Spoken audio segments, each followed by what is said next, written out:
Hello, everyone. I'm Hugh. This is Jay. What's up, everybody? Welcome to the Blind Judgment Podcast. Welcome. Jay, how are you doing today? I am doing great. It's a beautiful winter day. We don't get many of those in Texas, and this is definitely the coldest day of the winter, I would say. Oh, yeah, thus far, for sure. We're in the 20s. That's a big deal where we're at. Feeling good. We're trying a new format for the podcast. A new setup, a little bit more casual. Yeah, so we're actually on the couch facing each other, which is something we're trying out. You know, Hugh's vision for the podcast is that it's a conversation, an interesting conversation that we're letting everyone in on. And back in the studio, we weren't even facing each other. Couldn't even face each other. So that wasn't very conversational-like. No, and it made us feel way more disconnected. This is way better. Yeah, and we couldn't read each other's body language. She couldn't see my reaction, even if I was freaking out about something. So, you know, we're like, hey, if we want to make it more conversational, we should probably stare at each other. Or at least be facing each other. 100%. Yeah.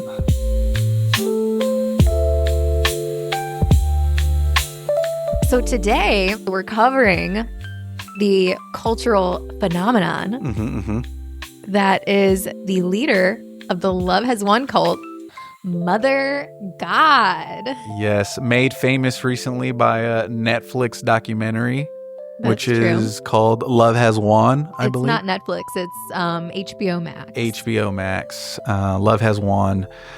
Told everyone about this documentary back when I first saw it, which I think was like 2 years ago now or something like that. At least a year. At least a year. No, it was a year ago. Came out in 2023. Yeah. I was hooked literally the first 2 minutes. It has a very haunting first scene. It's like nothing I've ever seen before. It was very spooky. It really was the most wild piece of entertainment. And it's real. So it was real footage of just some of the craziest scenes that we're about to just unveil. But if you haven't seen that documentary, like I said, I recommend it to everyone. It is very, very entertaining. Yes, definitely go watch that if you have not yet. It's probably one of our favorite pieces of media that we've ever consumed. But if you are unfamiliar, or to kind of give you a little bit of context for our listeners, Amy Carlson, who went by the name Mother God, she was the leader of this new age spiritual cult called Love Has Won, and they're known for some pretty eclectic beliefs and some strange religious practices. But they made headlines in April of 2021, when Amy Carlson's mummified remains were found in a sleeping bag wrapped in Christmas lights in the home shared by the cult. Yes. On their compound. Like, let that sink in. Mummified body. Her mummified body, she had like glitter. She was like adorned with like makeup, and a lot to unpack there. Yes. I don't know if this is appropriate to discuss, if we should leave this in, but she has kind of become like, would you say, a meme in our relationship? We talk about her a lot. She's become my god. Like, I've subscribed, like I am in that cult. I am not ashamed to admit it. We talk about it all the time. We do. As if it were real. So I think she somehow through HBO Max has converted us, and we are now actually part of the cult. So she's very fascinating. Like, anytime there's like, say, a pretty day out, we're like, well, thanks to Mother God, I have the strength to move through my day and fight the cabal. True, fight that cabal. All right, anyways. Let's get into it. So we're going to talk a little bit about Amy's backstory, right? Okay. So she was born in 1975 in Kansas, all right? Yeah.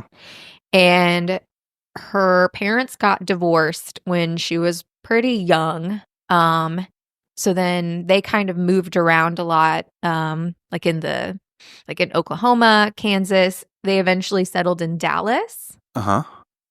And that's kind of where she grew up and where she pretty much started her life. Did you say she had siblings? She does have siblings. So she has a younger full sister. And then after her parents' divorce, her dad remarried and they had another daughter. So she had a step sibling. She has like a half sibling. Sorry, her mother remarried and had another daughter, not her father. Okay, got it. But he did remarry. She got this stepmother, and there is speculation that Amy suffered some physical abuse from her stepmother. Oh. So she didn't spend that much time with her dad after that point. So she was primarily raised by her mother. Got it. What do you know what age she was abused? I believe she was like around the age of like 10 to 13. Yeah, I feel like those are crucial years. Yes. You know, you're trying to just discover yourself, like, who am I? That is true. Interesting. So she worked at McDonald's. Okay. She ended up working her way up, and she became the manager of her restaurant.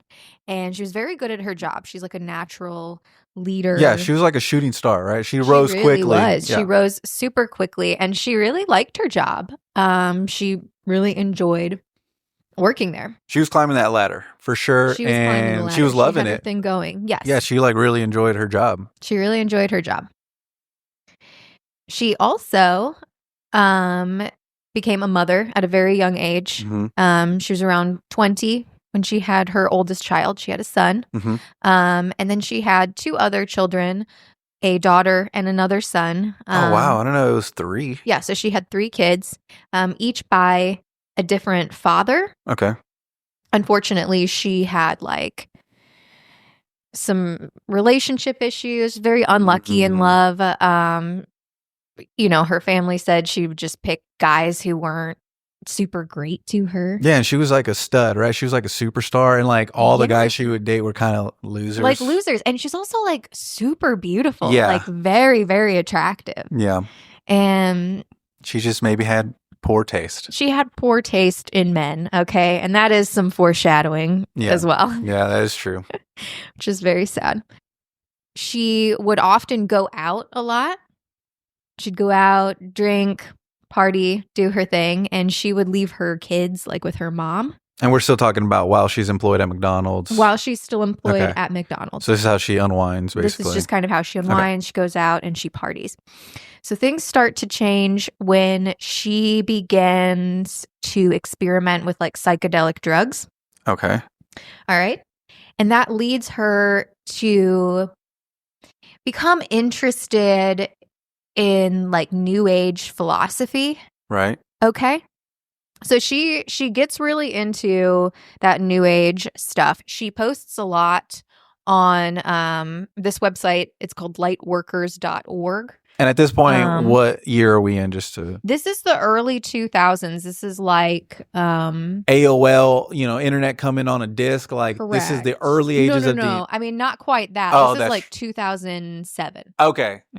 Got it. So this is like 2007. iPhone just launched. iPhone has just launched, but she's on there. She's, interacting with people who are have the same mindset as she does, that new age. Like on forums. Correct. Yeah. She meets this guy called Amaranth. Yep. And he is like 20 years her senior. Like he's that old guy with the long beard. Yep. He looks like Santa. A skinny Santa. Skinny Santa for sure. Skinny hippie Santa. So she meets him while she's on one of those websites, and he's this philosopher.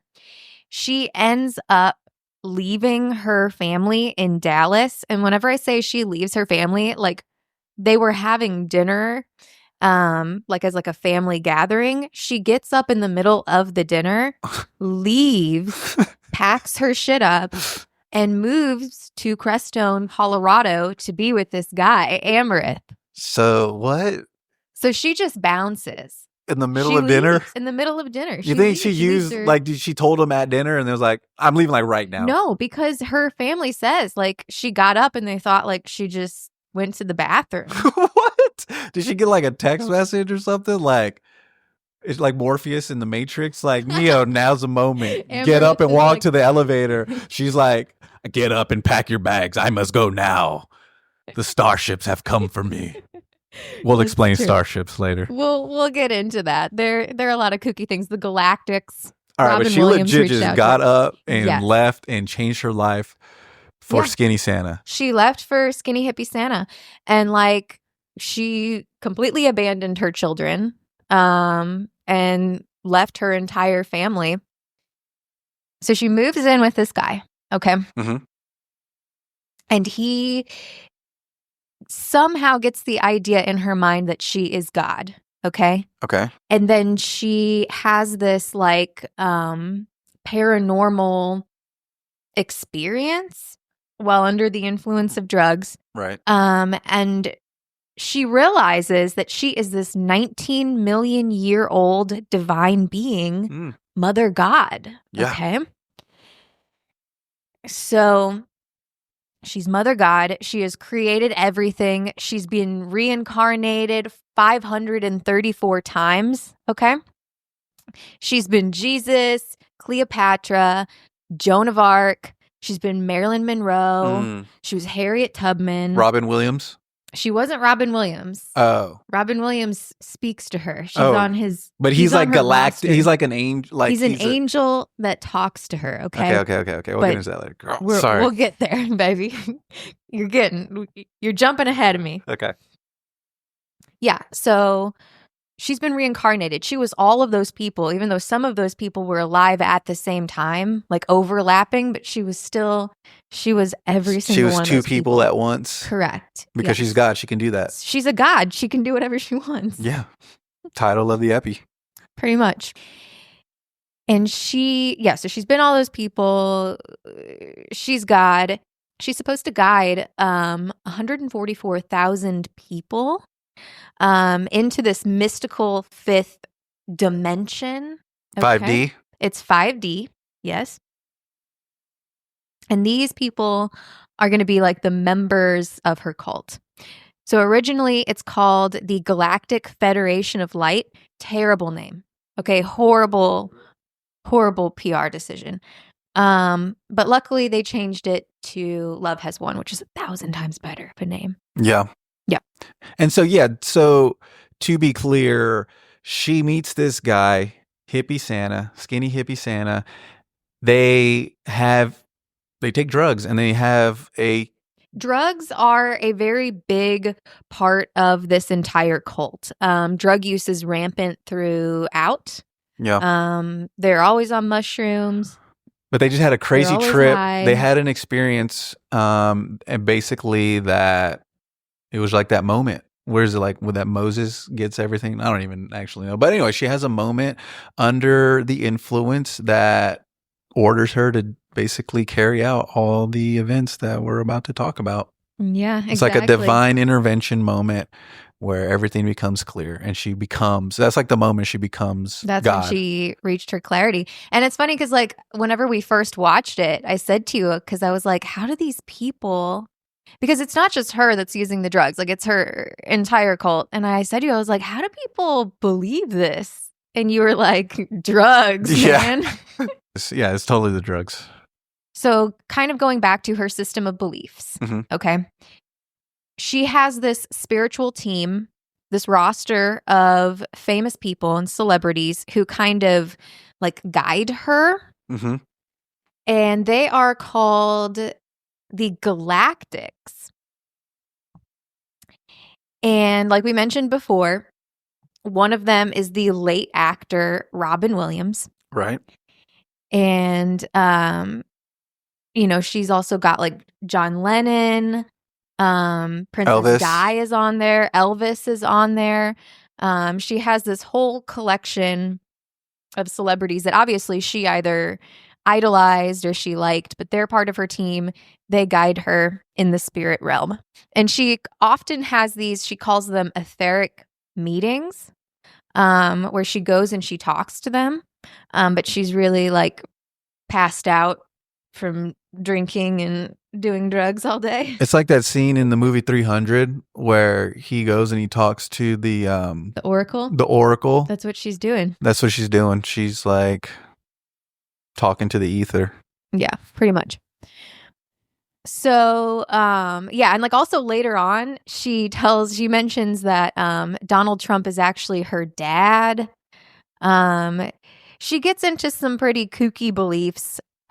She says that she is the ruler of the land of Lemuria, I think it is. Was she saying that stuff about Donald Trump like after his rise or when he was like reality TV famous? No, when like Home Alone this was like Trump? Later on, not Home Alone Trump. This is like MAGA Trump. Yes, it's wild that we have a president that goes on the spectrum from Home Alone to leader of America. And today is his inauguration day. Today is his inauguration. That's what we were watching to get hyped up for this podcast. It's a sad day for all. Anyways, but so they were heavy in the conspiracy theory thing. She said she was the leader of Lemuria. Lemuria, is that what it's called? Sounds right.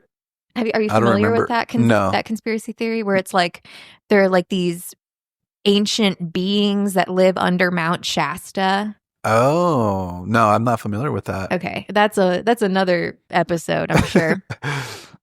But yeah, she believes in that. They're also Sandy Hook deniers, Holocaust deniers. She talks about like Atlantis, all kinds of like people who are like deep into conspiracy theories. But it escalates to that point. Yeah. Like her initial videos, which by the way are really good. Like it's a video of somebody who just is passionate about something. And it's for the most part, she's just spreading like good messages, right? Just be a good person, like follow your dreams, that kind of stuff. And then it obviously then it takes a life of its own and then it escalates to more fringe topics. Just wanted to call that out. When she starts off. And it didn't immediately get weird. Yes. Once she kind of establishes like a series of beliefs like the ones we're discussing right now, she then goes on to those like new age websites, right? Right. And she starts like, she makes videos where she is preaching her beliefs. She's trying to spread good messages, good vibes, and she gets this following. Yep. This huge following. And her first her biggest supporter, her first like real actual follower, is this guy called Miguel Lamboy. And you always say you were like, in the videos, you're like, man, this guy is constantly working. Yeah. The guy on the computer. The one he's always in the background. He's in the background of all the videos, just working on his computer. Yeah. So he becomes like this. He controls all of the finances. He is the businessman behind the now business that is about to become Mother God. Yeah, you can definitely see he's sitting there pulling the strings. And like when everybody else seems stoned or on drugs, he always seems sober, right of mind, with it, and he's doing it. So because in the beginning, before he really came in, it was pretty much just Mother God speaking her ideas on the internet, creating these videos, posting them on forums, doing like webinars, whatever.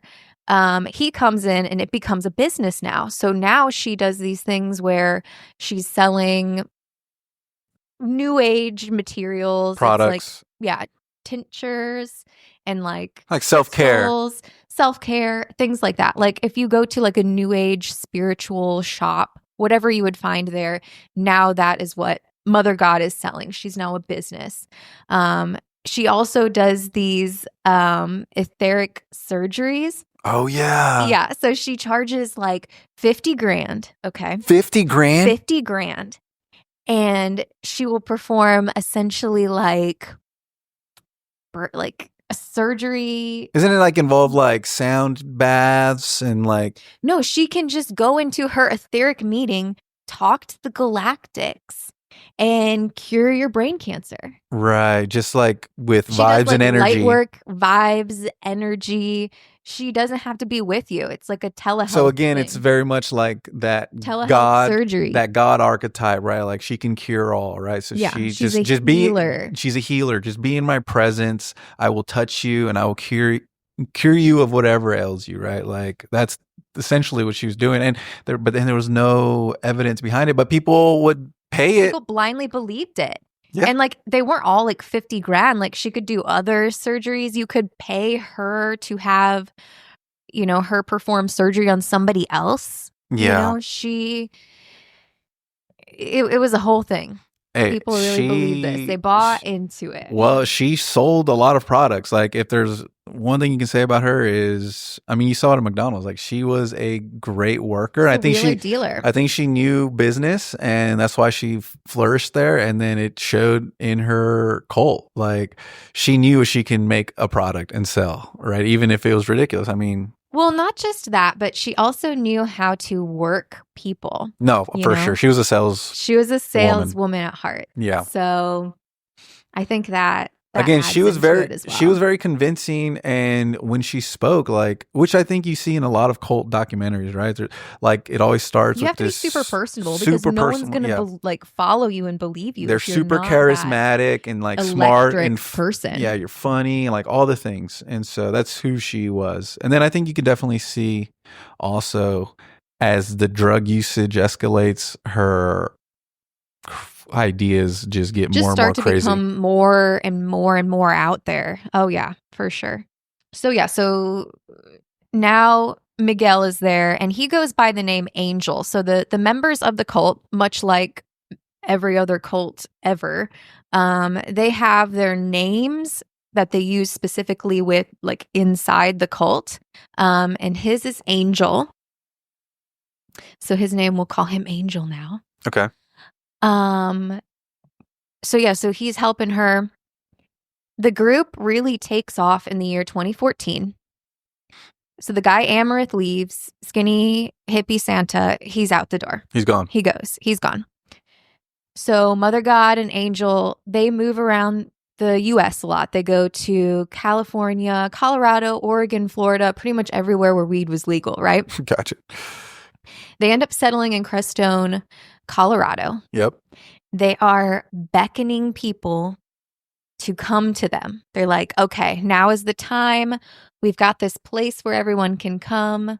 And come to us. To add to that, Crestone is a hub for this new age movement. It's one of those woo-woo spiritual places. So it's like the perfect hub, and I'm sure that's why that became the start or when things started to pick up, because she was like in the perfect spot for it. Perfect storm. Oh yeah. So she gets like a pretty big following, right? There's like 20, 25, 30 people living with them in this house, this compound. Yep. Okay. And they, much like Mother God started with her videos, they are live streaming all day long. Yep. And they're pretty much just like partying, they're doing drugs, they're hanging out, they're talking about Mother God and her ideas. And also, it's so fascinating because you can find this video. Like, it's all over the internet. Like, they have this massive digital footprint. Well, and the crazy thing is, like, again, think about the time period we're talking about, the early 2000s. They were so ahead of the game. They were basically... This is 2014 now. Oh, okay. So, I guess Twitch, they were pretty much on the forefront of, like, that live streaming, thing. Yeah, they record everything. They're live streaming all of this stuff. It's essentially, and they are like trying to hawk her stuff that's on her website, right? So it's almost like the 700 Club, but for new age, woo-woo stuff. Yeah. You know what I mean? So one of the other elements of her system of beliefs is this idea of what is called a father God, okay? Yes. She is Mother God. She's the mother of all creation. But she also has this father God who rules over all of creation with her. Okay. It's like her soulmate, kind It's of. her soulmate. It's her twin flame. They rule together. He represents the dark. She represents the light, and they balance each other out.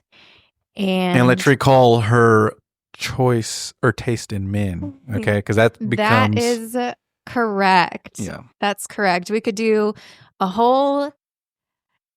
we could psychoanalyze her and talk about why she has this need to have a co-ruler, a father god, but we won't.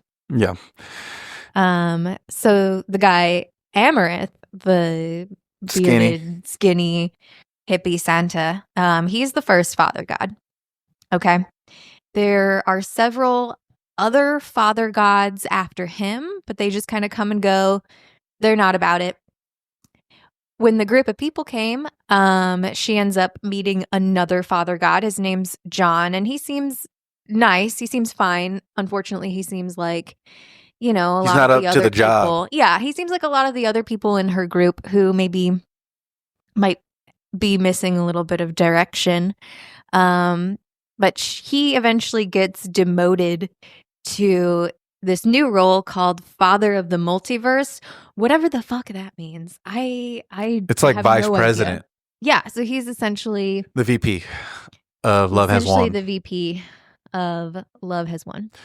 Yeah, and so do you think the original Father God, skinny hippie Santa, he's basically planted the seed? This is how he explained it to be, or did she bring up the Father God concept? He it seems like maybe he probably so you just don't know. I don't know. Yeah, where that came from, because it seems like he planted a lot of these seeds. Amy always had this need to be in a relationship, to have some sort of male companion, right? So I don't think that it was necessarily skinny hippie Santa that put that idea in her head. I think that she probably added it in there because it is something that she wants, right? I wonder if she thought the first father god would be the only father god, or if she always intended to have more. So I don't think she did it with the intention of there's only going to be, there's going to be multiple father gods. I think she thought like, yes, I'm really going to find that one father god, but she has a very bad taste in men. So she's getting with these dusties. And so you do think she was just looking for one father god? She was looking for one father god, but she has a terrible taste in men. She has a bad track record when it comes to relationships. That's where I disagree. I don't think she was doing it to... I think she just loved men and just wanted to go. She would get bored of one father god after a while and then want to move on to the next one. Okay. Well, we can agree to disagree. I think it's a little bit deeper than that, dog. Yeah. So he gets demoted. He's father of the multiverse now. And then this new guy comes in to the cult, okay? His name is Jason Castillo. And he is the next father god. Freshly released from prison, right? Freshly released from prison. He's an ex-con. He has a very super sketchy background. He is super crazy. He's on meth all the time. And so he's a rowdy character. Do we know how was he a follower? Like, did he know about the group? He knew about the group. He found them online, and then they would go and pick these people up. So that way they would come and get them. He just told them that he wanted them to come pick him up. He was in Las Vegas. He saw an opportunity and seized it. Yeah, saw an opportunity, seized it. So they meet Mother God and Jason, and immediately he's the next father god. What are your thoughts on Jason? Maybe you should describe him. He's just a rebellious kind of bad boy, rocker dude, super alpha male. Super alpha. He's crazy. And he is crazy. And he can go from extreme to extreme. Like, he can be super loving, and then he can be super aggressive, and then he can be super having a good time. Then he can be super vulnerable. He can just really kind of flip or adapt to whatever is necessary. And that definitely, Amy liked that. She liked the alpha in him. Oh yeah. I think she's like, if you're gonna be Father God, you got to be this aggressive, manly type of person. But again, he was also very sensitive, or at least would play as a sensitive person. I don't know. He was a chameleon. Oh yeah, for sure.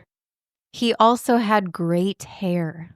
I don't remember the hair, but I believe you. It was great. He had like literally hair longer and healthier than mine. Yeah. He had great hair. Did he put it in ponytail? It was in a ponytail. Yeah, he was kind of like Rambo. Yeah. Like a Hill Country Fair Rambo. Hill Country Fair Rambo.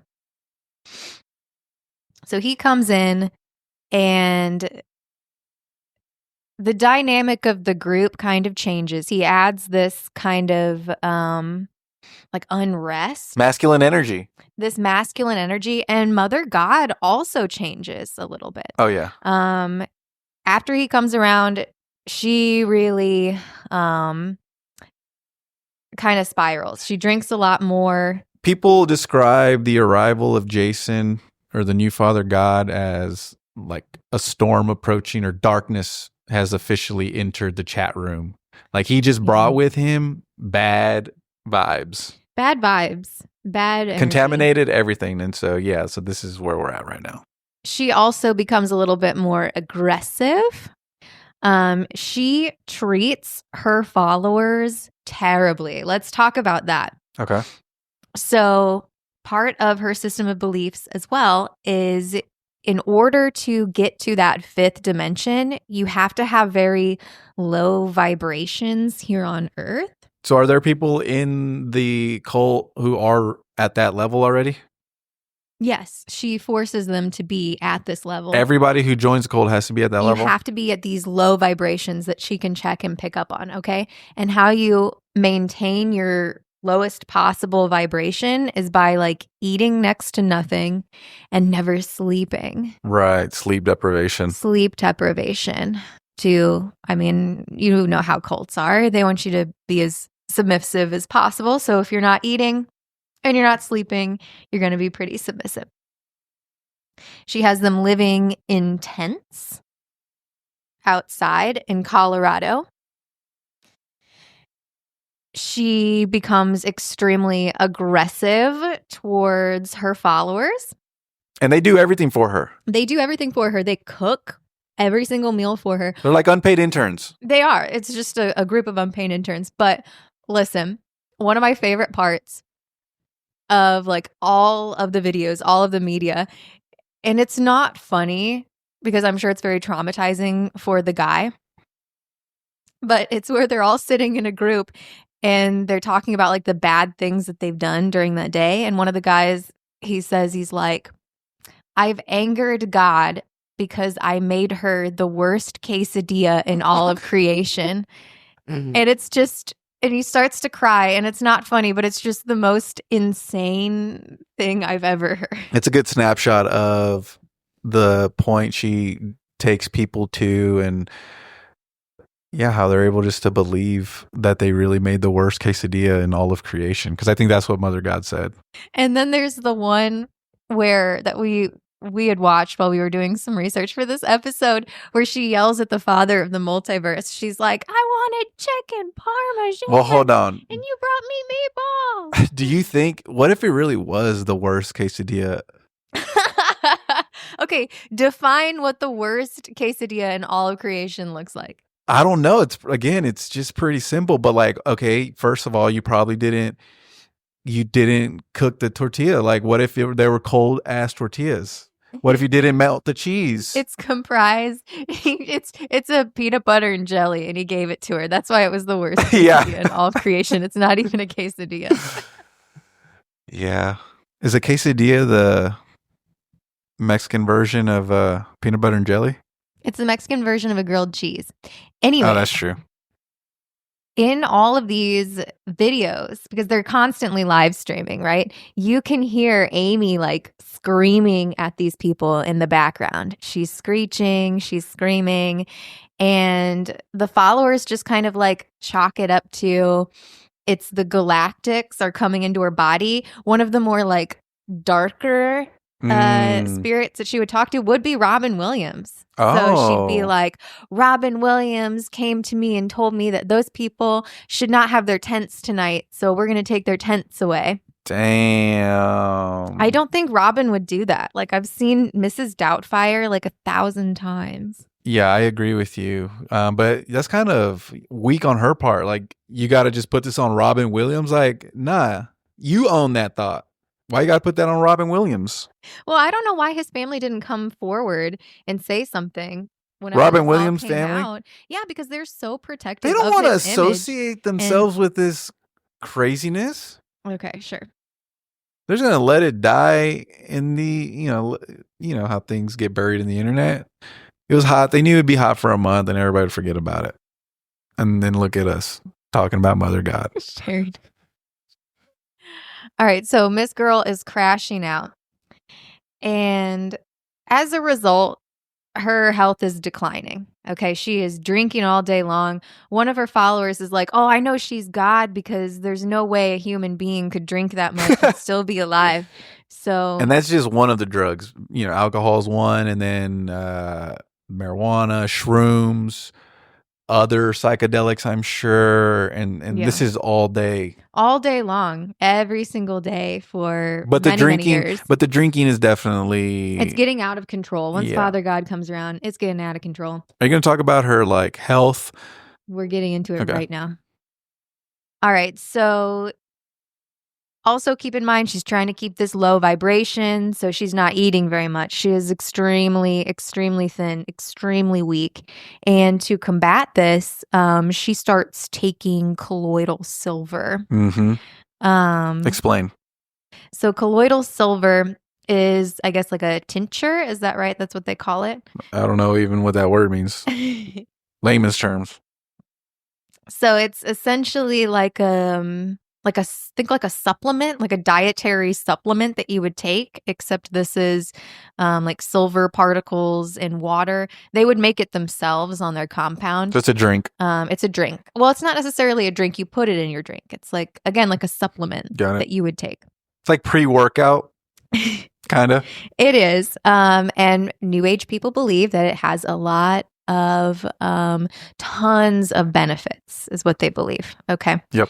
And she thinks of this as kind of a cure-all. Like this is what's going to help her stay healthy, stay alive. And she's ingesting tons of it. Copious amounts. She and her followers are giving this to her. She's guzzling it. Yeah. Guzzling it down. And one of the side effects of using colloidal silver is it turns your skin blue. So it starts in her face. Her skin turns blue. Mm-hmm. Her health continues to deteriorate, and she eventually becomes like paralyzed from the waist down because she's starving herself and ingesting copious amounts of colloidal silver, alcohol, among other things. And she then believes and this is in the year 2020 now. Yep. She believes that she has cancer and she's dying. Okay. Okay. And now to be clear, she's this etheric deity, right? She's this entity. So it's just her physical body is dying. So they think that whenever her physical body passes away, she tells them that the starship, which are clouds, are going to come down. Robin Williams is going to be in this starship. It's going to come down. It's going to take her spirit. She'll go back into the fifth dimension, and then she will be reborn again. For like the 500 and some time. Correct. Yeah. So she'll be back into the cycle. So they'll come and pick her up. Really quickly, do you want to talk about starships? Starship? Yeah, like literally when you walk outside and you see those amazing, beautiful clouds in the sky, those are starships, and Robin Williams may be in one of them. No, but starships, it's a real thing. There's a lot of videos of them just gazing into the sky, admiring clouds. As we all should stop and enjoy the beauty of nature, but to them, they were literal UFOs, starships. Yeah, and that's where the Galactics. It's a vehicle for the Galactics. For them to drive around and check on them. Yeah. And the thing about her health and everything Hugh just talked about is it's all documented. Again, like we said, online. You can see it, you can watch the progression. You can watch the progression downwards as her life and her health deteriorates, her body deteriorates. Because again, like they are documenting all of this. Like they are live streaming everything. They're live streaming her while she is laying in bed, like doing all of her philosophical teachings, like she's Proust, just laying in bed all day long. And to give everyone a visual, we're talking about a normal looking 25-year-old woman, manager at McDonald's, healthy looking woman. Well, she's older now. Well, I know, but I'm talking about going from that to a mummified skeleton.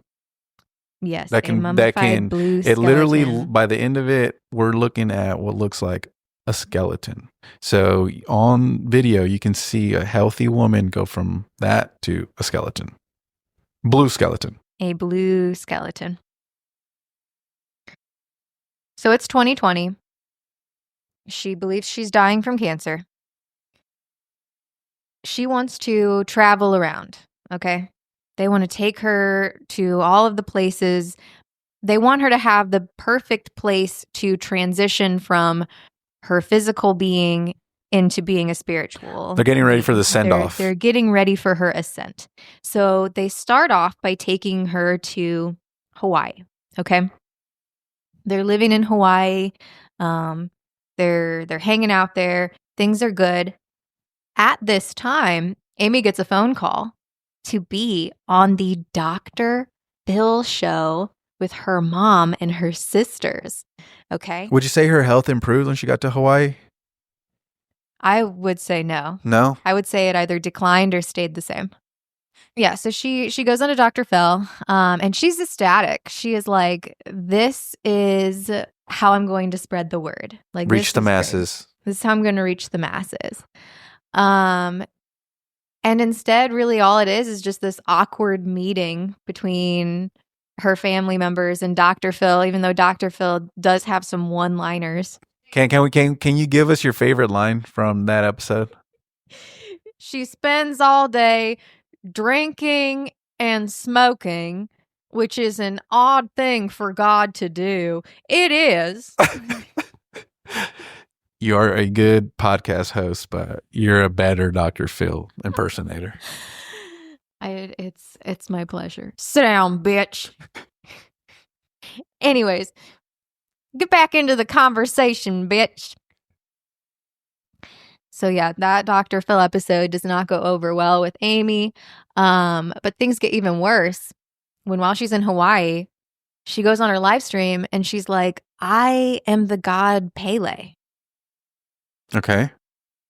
And that's not good. The Hawaiian people hate that. That's right. She's a very sacred, yes. So they start, they lose it. They tell her to go home. They protest in front of the house where she's living. They throw rocks and eggs at their house, at their car, break their car window out. It was actually pretty sick how the community came together and kicked her out. Get the heck out of here. And don't say that. You are hurting our culture. We don't want you here. And they're all like, you're a terrible mother. This, that, and yeah. They went into it. And so the mayor actually comes in and he says to the Love Has Won people, he's like, listen, I really can't protect you because it's getting hot here. And he pretty much makes them leave. Sick. So they leave. And then they continue to travel around. They go to Oregon. They end up in this RV park near Mount Shasta. And then they get kicked out of there. They have to leave. So then they go to Weed, California, and they're staying at this resort. where unfortunately, Amy, Mother God, she passes away.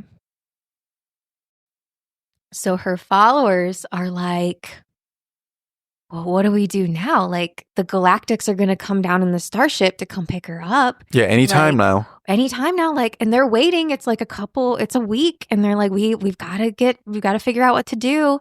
So, again, they're literally like looking out the window, looking in the sky to see a vehicle, a starship, a cloud approach to take her up into the ascent, to start the ascent. Exactly. So at some point they leave the hotel, they go camping with her body in the woods. Okay.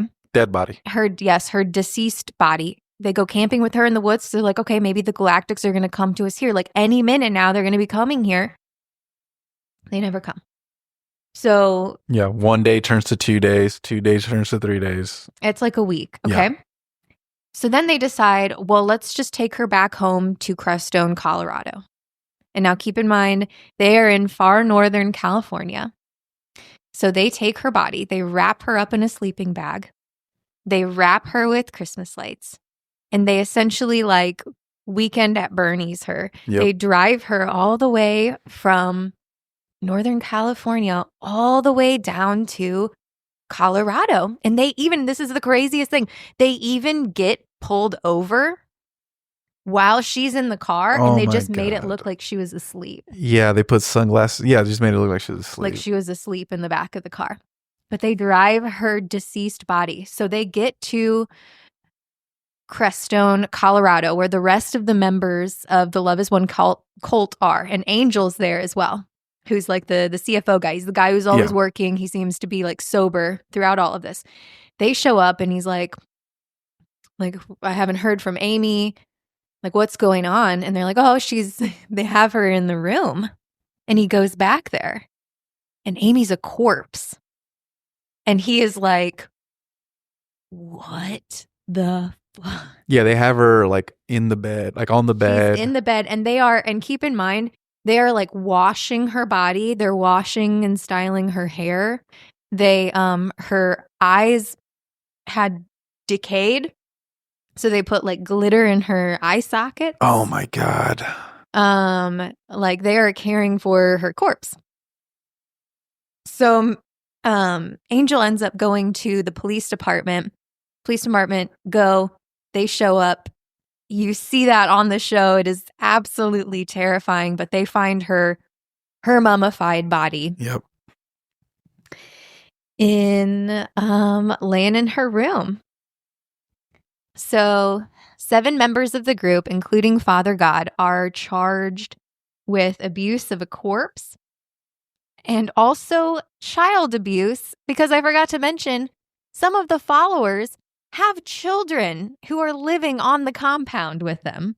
And they're subject to the same kind of... Correct. So they wouldn't eat as much. They'd sleep outside. And they've also been now staying with the corpse for a couple days.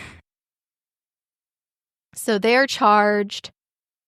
An autopsy is done, but she had already been like dead for days. A very long time, for a week, a little over a week. I wonder if it smelled. I know nobody talks about that, but I'm like, there is no way. She must have been smelling, because like, also, again, the videos are out there. They're like hugging her, kissing her, Father God sleeping in bed with her. Like, yeah. So they try to do an autopsy. Can't really do one because she's been decaying. But she had, they assume she died because of the extreme alcohol abuse, anorexia, chronic colloidal silver ingestion, and liver failure. Oh, surprise. She didn't have cancer. She was just drinking and starving herself to death. So pretty much all of the charges end up being dropped for the cult members. Who pressed the charges? Wait, how does that happen? What do you mean? How do the charges get dropped? Who decides to drop them? After investigation, they drop the charges. Oh, because there's no case? There's no case, and because they were following instructions, I think is what they were able to get off on. Huh. So Mother God passes away. The group kind of splinters off, and they become they are still part of like the 5D full disclosure. That's the new name of the cult, but they're all kind of under that umbrella, but the followers kind of have each of their own cult now. They are still out there. They're still active.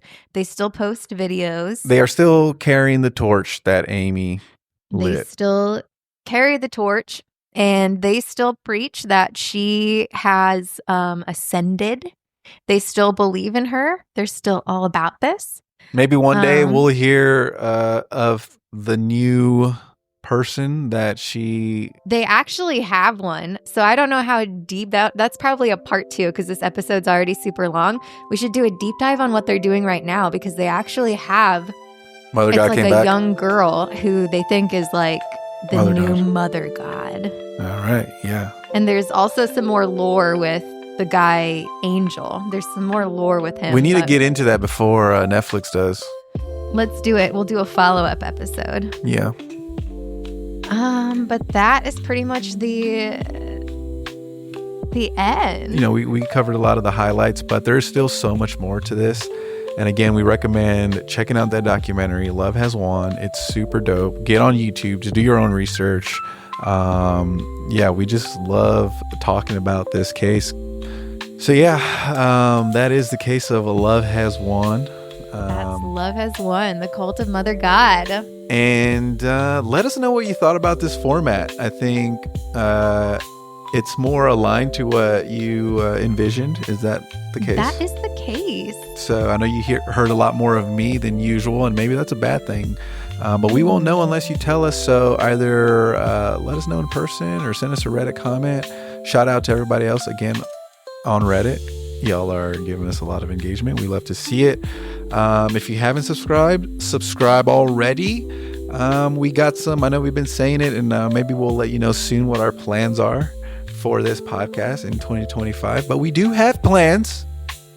And this is part of those plans to try new things. But yeah, we want to grow. We want to expand and grow. And we'll let y'all know what that means in the future. But yeah, I think we'll go ahead and close this out. Thank you for listening. Yes, thanks for listening. Thank you for joining in. And we'll see you on the next one. Later, y'all. Bye-bye.